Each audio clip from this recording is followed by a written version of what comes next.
Let's Mike News at 5।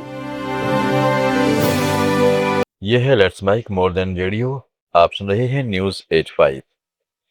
Ayodhya Ram मंदिर में चढ़ावा चोरी मामले को लेकर श्री राम जन्मभूमि तीर्थ क्षेत्र ट्रस्ट की अहम बैठक शुरू हो गई है। ट्रस्ट अध्यक्ष महंत नृत्य गोपाल दास व्हील चेयर पर बैठक में शामिल होने पहुंचे, जबकि महासचिव चंपत राय और ट्रस्टी डॉक्टर अनिल मिश्रा की मौजूदगी रही। सूत्रों के मुताबिक चंपत राय और डॉक्टर मिश्रा के इस्तीफों पर फैसला हो सकता है। इस बीच महंत नृत्य गोपाल दास ने पहली बार मामले पर बयान देते हुए कहा कि चोरी से वे आहत हैं और दोषियों को कड़ी सजा मिलनी चाहिए। उन्होंने कहा है कि उन्होंने प्रधानमंत्री नरेंद्र मोदी और मुख्यमंत्री योगी आदित्यनाथ पर पूरा भरोसा है कि इस पाप में शामिल लोगों के खिलाफ सख्त कार्रवाई होगी।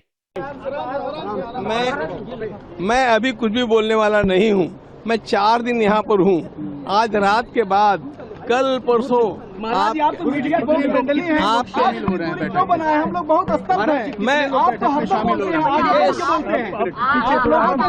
आप लोगों के शांति से हम लोग बहुत व्याकुल हैं। आप बताइए, कुछ बताइए। मैं बतलाता हूँ आपको। आज की बैठक के बाद में मैं रात में भी आपसे मिलूंगा। 3 दिन मैं यहाँ पर हूँ। कौन कौन सुनिए 3 दिन यहाँ पर हूँ। आपके सबके साथ मिलकर के मैं सारी बात करूँगा। कॉन्फ्रेंस होगी महाराज जी, बिल्कुल होगी।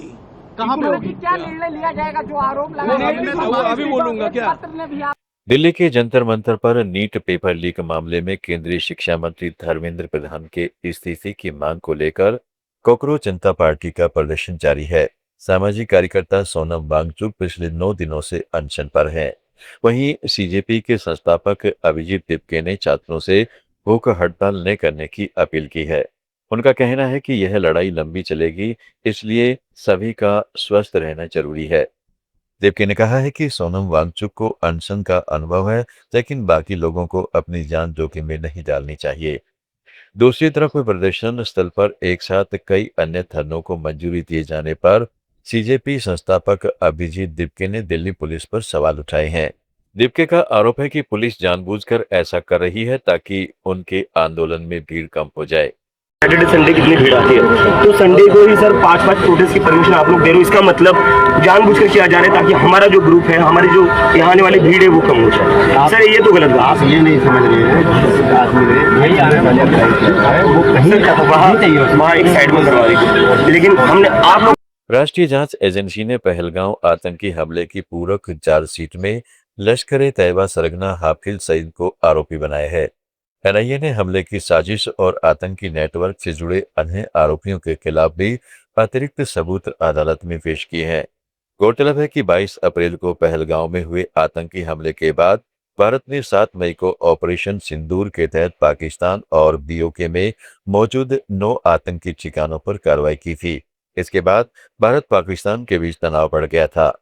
भारत ने पाकिस्तान के कई सैन्य ठिकानों को भी निशाना बनाया, जिसके बाद दोनों देशों के बीच आपसी सहमति से संघर्ष विराम लागू किया गया। असम सरकार ने कैबिनेट बैठक में Guwahati satellite city development authority bill को मंजूरी दे दी है, जो विधानसभा सत्र में पेश होगा।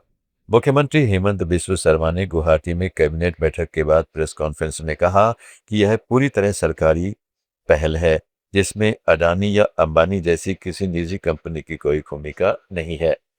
उन्होंने रानी इलाके के 16 गांव में विस्थापन की अफवाहों को खारिज करते हुए बताया कि परियोजना मुख्य रूप से हवाई अड्डे के पास उनके जलुकबाड़ी विधानसभा क्षेत्र में विकसित की जाएगी, जहां लगभग 3000 बीघा जमीन लेने की प्रक्रिया सहमति से चल रही है।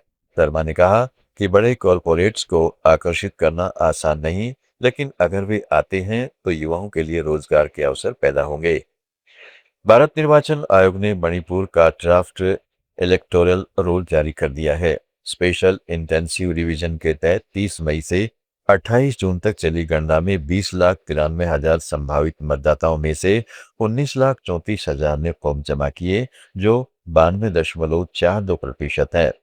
इस दौरान 43,000 मृत मतदाताओं, 7,394 डुप्लीकेट और 1,08,000 शिफ्टेड या गैर उपलब्ध मतदाताओं की पहचान हुई।